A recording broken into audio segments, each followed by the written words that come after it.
امروز جمعه است 29 میلیون و در آخرین برنامه خبری هفته روان من شعله گلخوجه شما را همراهی میکنم. قبل از تفسیر خبر و گزارش نگاهی میاندازیم به سرخط موضوعهای روز.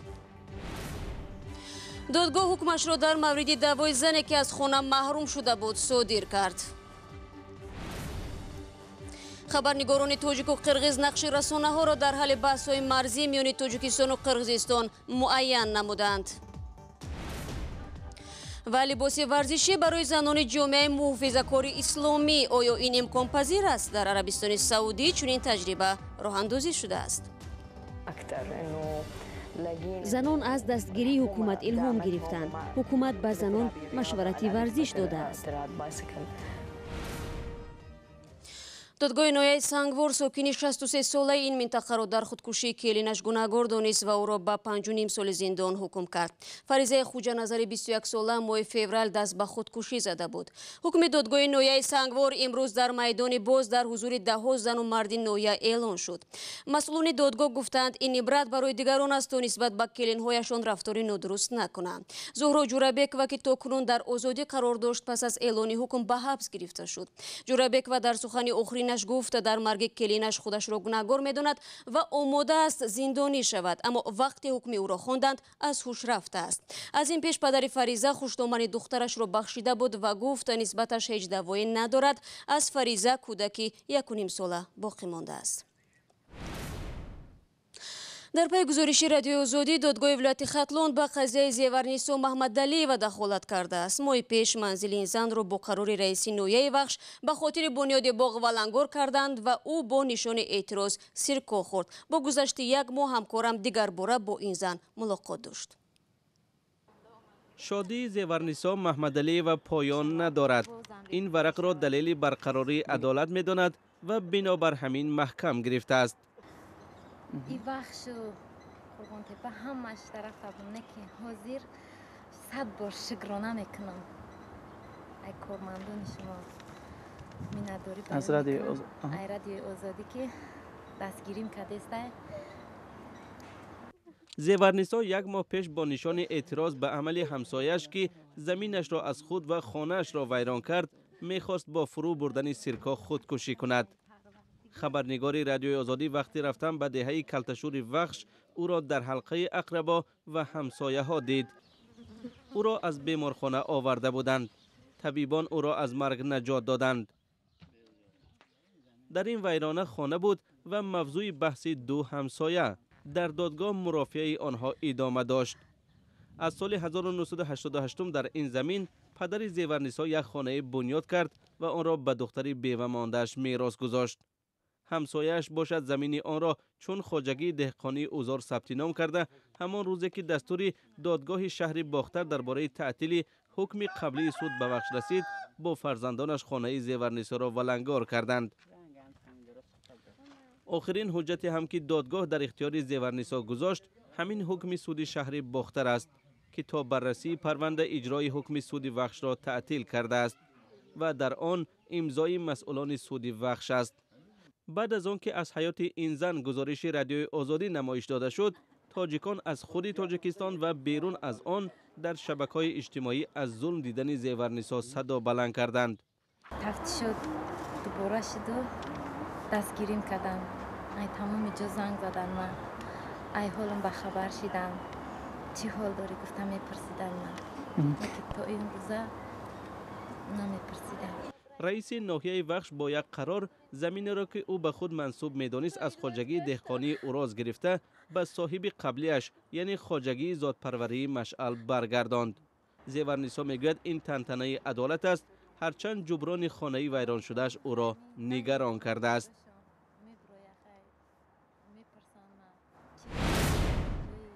رو می‌آوریم به موضوعهای دیگر. شرکت‌های بزرگ تاکسی در روسیه به مثل یاندکس تاکسی و اوبر به طور عمومی رانندگان تاجیک را از کار می‌رانند و یا از همکاری با آنها دست کشیده ایستادند. خیلی از مهاجران تاجیک محض از طریق تاکسیرانی و راندن نقلات جمعیتی درآمد به دست می‌آورند و ظاهراً از این درآمدشان محروم می‌شوند. همکارم عبدالله اشور و صبح به تحقیق این موضوع مشغول بود و حالا او با ما در استودیو قرار دارد. عبدالله، مسئله منع رانندگی مهاجران تاجیک با شهادتنامه‌های تاجیکی از سال گذشته در میان است. چرا امروز دوباره داغ شد؟ салом шаалло. худдории ширкатҳои таксӣ дар Русия дар ҳоле аст ки 1 июли соли равон қувваи қонуни нав ба иҷро медорад ки мувофиқи он тоҷикон бо шаҳодатномаи ронандагии содиркардаи Тоҷикистон ҳаққи мусофиркашонӣ дар Русия надоранд. маҳрум мондани муҳоҷирони кории тоҷик аз таксиронӣ дар Русия тибқи тағйироти нав ба қонуни бехатарии ҳаракат дар роҳ ва кодекси маъмурии Русия аст. қонунгузорон дар Русия ҳанӯз 1 соли пеш 1 июни соли гузашта ин қонунро мавриди амал қарор дода буданд, аммо дар чанд рӯзи пас аз ба иҷро даромадани ин қонун дар шаҳрҳои бузурги Русия, хосатан Москва ва Санкт-Петербург, бинобар канор зада шудани ронандагони тоҷик норасоии нақлиёт ба вуҷуд омад ва сокинони зиёде аз кор дер монданд. дар натиҷа мақомоти Русия муҳлати иҷрои ин қонунро 1 солу 1 моҳ, яъне то 1 июли соли равон тамдид карданд. аммо Абдулло, чаро муҳоҷирон дар фосилаи муайян шуда барои худ шаҳодатномаи ронандагии Русияро нагирифтанд? муҳоҷирони кории тоҷик мегӯянд шаалло ки як мушкили аслии онҳо ин аст ки нозирони бозрасии давлатии автомобилии Русия ҳуҷҷатҳои онҳоро дар шаҳрҳои Москва барои супоридани имтиҳон ҳатто қабул намекунанд. таксиронҳои тоҷики дар суҳбат радиозӣ буданд, гуфтанд дар давоми 1 соли ахир борҳо талош доштанд ки аз нав имтиҳон супурда шаҳодатномаи русӣ бигиранд, аммо муваффақ нашуданд. қонунҳое ки фаъолияти муҳоҷиронро дар ин соҳа маҳдуд мекунанд солҳои ахир дар Русия бештар шуданд, аз ҷумла манъи ҷалби муҳоҷирон дар соҳаи тиҷорат, савдо дар соли 2014 ва аз кор рондани муҳоҷирони кӯчароб аз Москва дар соли 2015. фаҳмо, ташаккур Абдулло. ва бинандаи азиз, ҷузъиёти ин мавзӯъ ба ҳамин зудиҳо дар сомонаи мо www.ozodi.org гузошта мешавад. ва мо барномаи хабари радиои Озодиро идома медиҳем. сокинони ноҳияҳои назди марзии Тоҷикистону Қирғизистон ки дар он ҷо сари чанд вақт барои тақсими замину обҷанҷол мехезад, дар як назарпурсӣ гуфтанд ки хабарҳои марбут ба моҷароҳои сарҳадиро аз куҷо дастрас мекунанд. ин назарпурсиро анҷумани миллии расонаҳои мустақили Тоҷикистон ва бунёди ҷамъиятии рушди расонаҳо дар Қирғизистон анҷом доданд. дар ин пурсиш даҳо сокини навоҳии назди сарҳадӣ иштирок карда ба суолҳои гуногун ҷавоб гуфтанд. Мирзонаби Холиқзод аз Нуриддин Қаршибоев раҳбари Нансбит ҳадаф ва ҷузъиёти ин назарпурсиро суол кард. дар ин тадқиқот аз ду ҷониб, яъне аз Қирғизистон ва Тоҷикистон 30 нафари мусоҳибон бевосита бо ҳамкорони мо чашм ба чашм суҳбат доштанд ва натиҷаи суҳбат барои нишон дод ки бештари мардум иттилоъро дар бораи масоили нарзимарзӣ аз расонаҳо ва интернет дастрас мекунанд ва аз ҷониби Тоҷикистон 70% онҳое ки дар мусоҳибаҳо иштирок карданд таъкид карданд ки эътимоди онҳо ба иттилоъе ки аз ҷониби расонаҳо пешниҳод карда мешавад зиёд аст. шумо дар бораи ҳодисае ки ҳоле нақл кардед ки яъне муноқишаҳо, моҷароҳо ва чӣ гуна аз кадом манбаъ дар қадами аввал пахш мешаванд, он наворе ки дар баҳсе ки дар ноҳияи Бобоҷонғафуров сар заду баъдан хеле зуд як навори видеоӣ пахш шуд ки дар он ҷо сарбози тоҷик бо даст баста дар рӯи замин мехобид.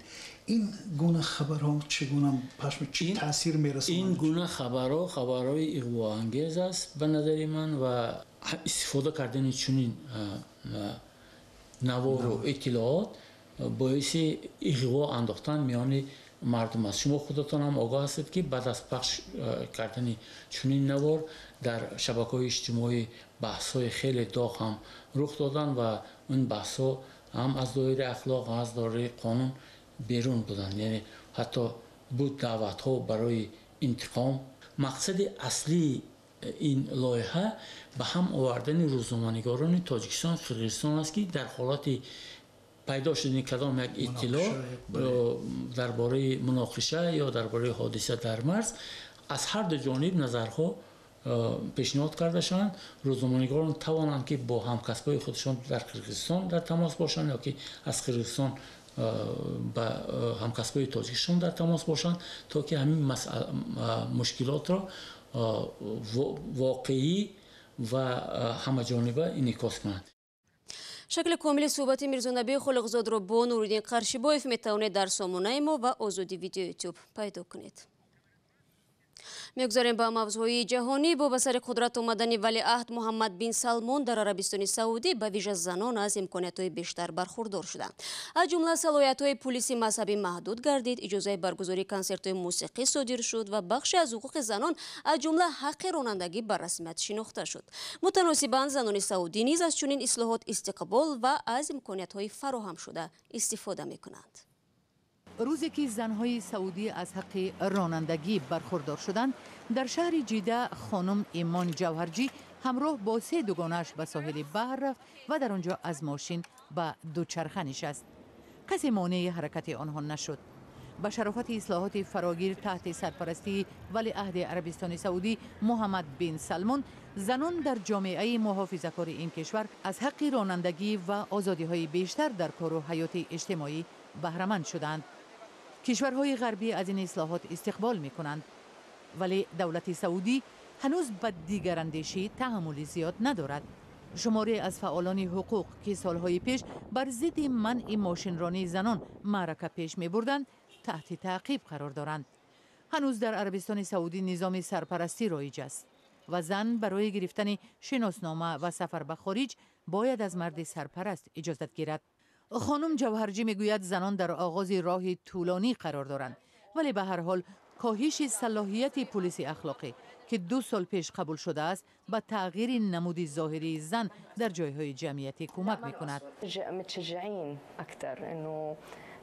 زنان از دستگیری حکومت الهام گرفتند. حکومت به زنان مشورتی ورزش داده است.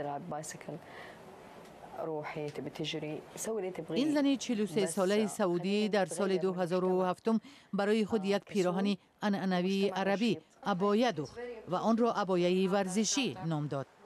لباسی او به دوگانه‌هایش پسند آمد و آنها نیز از این لباس فرمایش دادند. امروز او در شهر جده فروشگاه عبایه‌های ورزشی را باز کرده است. عبایه که در عربستان سعودی و کشورهای خلیج فارس شهرت زیاد دارد، اساساً سیاه بوده همراه با روسری سیاه زن را زیر سطر کامل نگه می دارد. در مناطق دوردست محافظه‌کار زنان چهره های خود را بجز چشمانشان پنهان می کنند.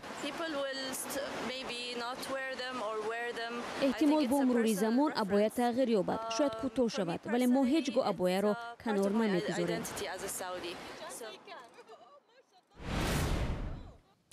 از برف گریختم و به باران دچار شدم. این مقال معروف است که می شود آن را نسبت ساکنان چین استفاده کرد. در این اواخر نه تنها سیل شدید بلکه بارش ژاله شبیه سنگ آنها را با مشکلات مواجه نموده است. اسکندر خواجه میرزاده گزارش می‌دهد.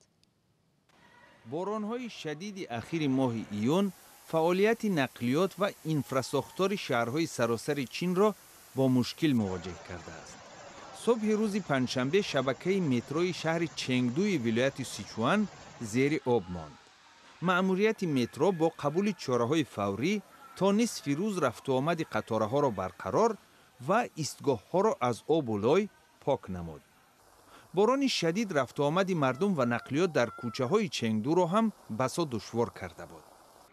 روز چهارشنبه باشد در شهر تانگوای ولایت شمال و شرقی جیلین چین دوام 1 ساعت باران و ژاله برابر با چهارمغز و سیب به سر مردم ریخت. طبق اطلاع رسمی در بعضی گوشه‌ها سطح آب کوچه‌ها تا 90 سانتی متر بالا رفته رفت و آمد نقلیات را متوقف کرد. حکومت محلی تانگوا خدمات نجات را برای کمک به رانندگان نیازمند فرستاده ماشین‌های آنها را به مکان بی‌خطر انتقال دادند. و مقامات توجیک از برگرداندن باز و نابالغ توجیک از عراق به تاجیکستان خبر دادند. وزارت امور خارجه تاجیکستان میگوید که این 2 نابالغ صبح 28 ایون به وطن آورده شدند. یک منبع در وزارت امور خارجه تاجیکستان روز 29 ایون در صحبت با رادیو آزادی گفت که برگرداندن این نابالغان در همکاری با نهادهای ضد دخل عراق میسر شده است. ماه اپریل 2 برادر و یک خواهر خردسالش به تاجیکستان آورده شدند، ولی بنابر حامله بودن عایشه به او اجازه پرواز نشد و همگی دیروز به وطن برگردانده شد. برای امروز برنامه خبر رو خلاصه میکنیم. اخبار گزارش‌های از این بیشتر را در سامانه ما www.azadi.org پیدا کنید. گزارش‌های ویدیویی در آزادی ویدیو یوتیوب نشر میشوند. برای شما استراحت خوب میخواهیم و تا ملاقات در هفته نو. خدا نگهداری هر یک شما عزیزان باشد.